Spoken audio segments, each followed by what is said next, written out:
What is up and is going on, guys? Simpzy here and welcome back to another episode of my FIFA 15 Manchester United career mode. In today's episode we have two matches, the first of which is against Southampton, and then later on the episode we have a match against West Ham, but we do have the January transfer window which will be taking up the majority of this episode. We did have some contracts dispute here. We're trying to get some of the players that have 6 months remaining. Jesse Lingard, Wilson, I will be re-signing now. I wouldn't usually sign Tom Cleverley, but I don't want to lose the money on him because I want to try and make some sort of money off him, obviously. Michael Keane as well. We're going to be bringing him a new contract. Whether or not I'll play with Lingard, Wilson in the future, we'll just have to see, but I will be loaning them out. Now, speaking of loaning players, I did recall two players from loan, Nani and Zaha for this window. I did say I felt a little bit weakened in my squad depth when we're coming to the final stages of the Barclays Premier League, and we're coming to the final of some of the cup runs as well. So, I just want a little bit more squad depth. And in my Real Madrid career mode, I kind of have like a triple threat sort of thing. 75th minute, bring on three world-class players. And I feel if I can do that with Zaha, bringing on another striker. Well, I'm going to be playing Zaha as more of a striker. Bring on Nani, Daley Blind or Adnan. It should be good. And I can't really wait to see. But we do actually sign a player in this episode, and that's all I'm going to say. I guess you can say he's world class. He's a pretty decent, solid player. But we do sign a player, and that is it so far. But Gaston Ramirez here ends up having the shot off. And actually, sorry, it wasn't Gaston Ramirez. My bad. It's Jay Rodriguez. Gets the shot off and starts off the scoring against Southampton, which is against Man United, starts off the scoring for Southampton. I had to reconstruct that whole sentence there. My bad. But Ander Herrera there with a fantastic tackle finds Falcao. And Falcao kept on hunting. And there was a pretty big mishap in the Southampton defence. And we managed to come back 1-1 with Radamel Falcao. Now, let me know in the comment section down below about Falcao as well, guys, because I was asking questions about how many seasons I should do. You can also do that in this one as well. But let me know what should I do about Radamel Falcao in the next season. Obviously, it's going to be more relevant once we finish this season. But would you like to see him in Season 2? I'm going to try my hardest to sell him, but I have a feeling that we won't be able to get him back on a loan. It's just the way that FIFA is built. It's pretty hard to loan players in. But obviously, obviously Falcao was loaned in before this FIFA. It wasn't me. It was actually obviously EA that put him on this side. And Angel Di Maria nearly starts off the scoring here, whipping and diving past the Southampton defense. But Southampton are 2-0 up, 2-1 up, and Wayne Rooney's trying to make it 2-2. Finds Juan Mata, who actually scored a really good goal against Stoke City not too long ago. Nice little pivot cutback. But Vidal, look how much space Vidal gets here. And in the 90th minute, Vidal brings it back. And what a goal from the Chilean to make it 2-2 to keep points. And we have been drawing all over the place, I feel. But we did get that 4-0 win over QPR, which was quite solid. But in the 90th minute, Hummels gives away another penalty. And we've been giving away penalties so constantly. We gave away one in the last episode as well. And my main man, Matt Hummels, who we did sign this season, did give it away. So will Southampton bring it back and claim the 3 points? And they didn't. David De Gea goes the right way, and what a spectacular save to keep it 2-2, and we still get the points on that. We did dominate in shots-wise, but I guess most of my shots were outside of the box. We didn't capitalise, and Southampton did, so another 2-2 draw. So it's going to be interesting to see where that's put us. I did ask the board for some money, an additional transfer funds, and we did get allocated 10 million, which is fantastic. And this is the player who we're going to be signing, guys.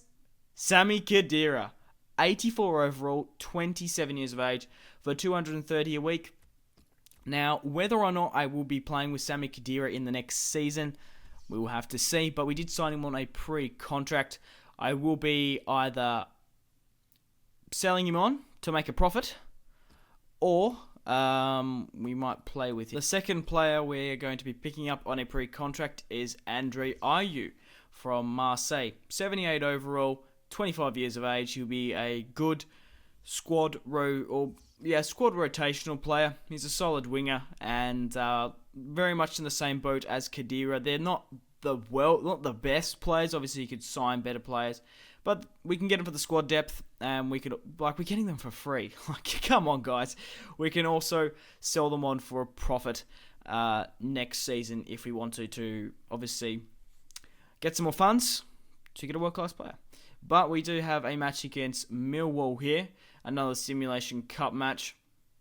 Vidal picks up a goal, and so does Luke Shaw. McDonald for Millwall does miss a penalty, and Esther does pick up a goal in the 89th minute. Unfortunately, Angel Di Maria did pick up a red card, so he'll be out for the next Premier League match. We will be doing the January transfer window now. Looking in the bottom right-hand corner, the biggest transfer to go through so far is Begovic. Begovic has signed for Bayern Munich from Stoke City, which I think is a really good move for him. He was absolutely solid in my my FIFA 14 Manchester United career mode. We did sell David De Gea, if you can remember, in that career mode. This is not this career mode, guys. I think we sold David De Gea for 40 million, which was ridiculous in that FIFA because he wasn't as highly rated as in this one.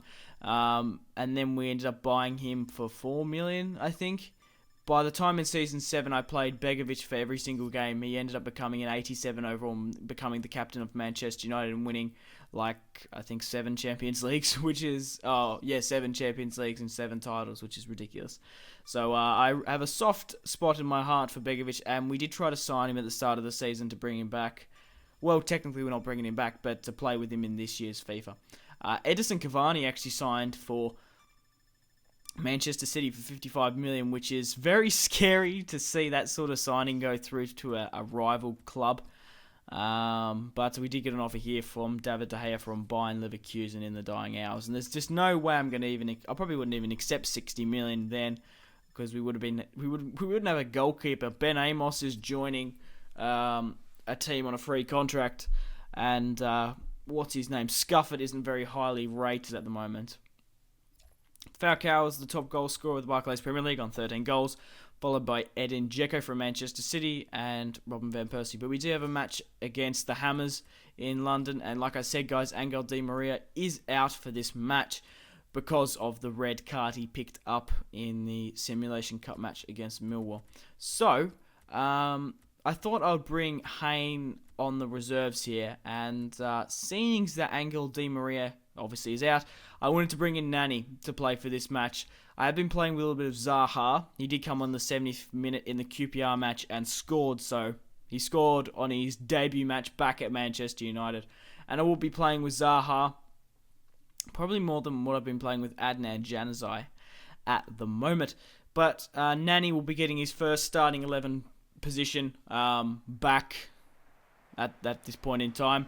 Like I said, whether or not what I do with Nani next season, I'm unsure, but I do need him as a squad rotational player, because as you see there, we picked up a red card, and if we didn't have Nani, we wouldn't be able to obviously bring him on and help him, because he's actually a really good player. He actually started off with a Ronaldo chop there, and the shot did go wide. Maybe Nani a couple of years ago would have scored, but unfortunately he missed. Radamel Falcao with the through ball here, picks up, nope, Troja, hits the post.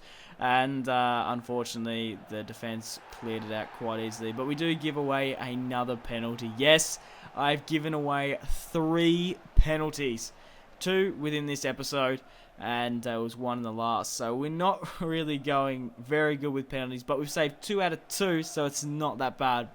Kevin Nolan steps up, and my God, David De Gea has saved another penalty. Ridiculous. He picked the same way 3 times. So even letting 3 penalties obviously is bad because one of my players gets a yellow card. It's getting David De Gea's stats up. So it's a kind of a blessing in disguise. But Van Persie here brings on the skill moves and whips them out. And unfortunately we do get a draw, so it wasn't enough. So we get another draw here. We're drawing all over the park, which is disappointing. We're beating them on the possession and we're beating them on the shots. We just can't seem to finish. But guys, thank you very much for watching if you've watched all the way through. I really do appreciate it. Make sure to leave a like on this video to support my channel, and I will have more FIFA Career Mode coming out tomorrow. Thanks a bunch, guys. Goodbye.